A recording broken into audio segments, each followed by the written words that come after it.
Hello বন্ধুরা, আশা করি তোমরা যে যেখানে আছো ভালো আছো এবং সুস্থ আছো। আমিও ভালো আছি। আজকে আমি তোমাদের সঙ্গে গার্লিক মেথি এক কারি রেসিপি শেয়ার করতে চলেছি। আশা করি তোমাদের ভালোই লাগবে। তাহলে চলো দেখতে থাকো আমি কিভাবে সেটা তৈরি করি।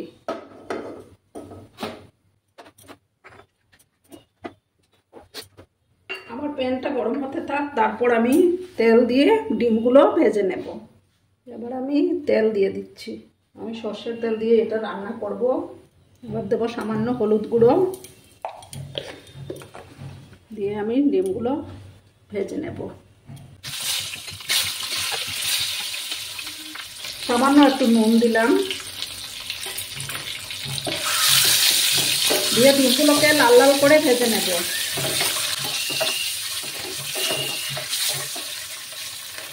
আরও একটু সময় ভাজবো ডিমগুলোকে, একটু কড়া করে ভাজলে খেতে ভালো লাগবে।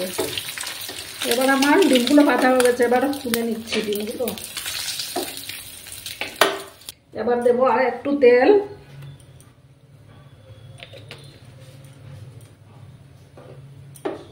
তেলটা গরম হোক। এবার আমি দেব দারচিনি আর এলাচ, দেব সামান্য গোটা জিরে দেব, দিয়ে এবার আমি পেঁয়াজগুলো দিয়ে দিলাম। দুটো মিডিয়াম সাইজের পেঁয়াজ আমি এইভাবে কেটে নিয়েছিলাম। পেঁয়াজগুলো ভালোভাবে ভেজে নেব।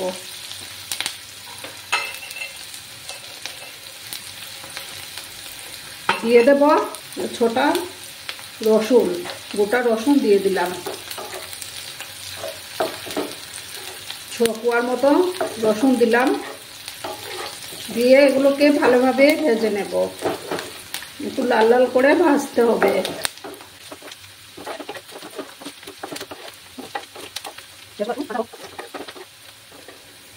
এবার আমি মশলাগুলো দিয়ে দিলাম। 1 চামচ জিরে গুঁড়া আর 1/2 চামচ ধনে গুঁড়া, লাল লঙ্কার গুঁড়া দিলাম 1 চামচ,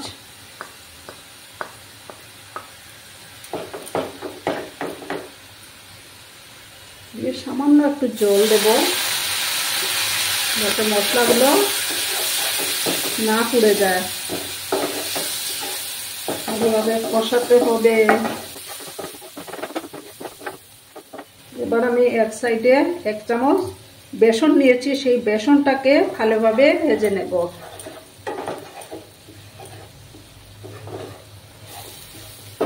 মশলার সঙ্গে ভালোভাবে ভেজে নেব।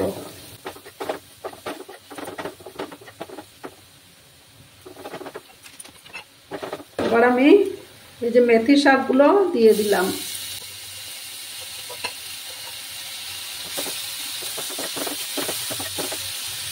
সামান্য একটু জল দিলাম, দিয়ে আমি ভালোভাবে কষাবো।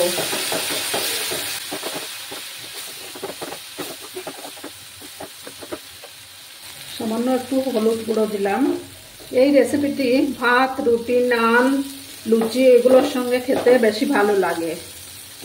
তোমরাও বাড়িতে এইভাবে ট্রাই করবে।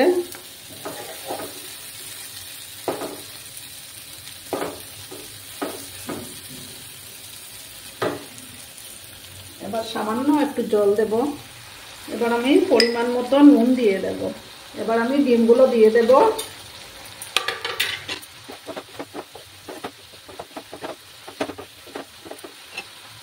দেব কসুরি মেথি। এবার আমি উপর থেকে একটু 1 চামচের মতো ঘি ছড়িয়ে দিলাম।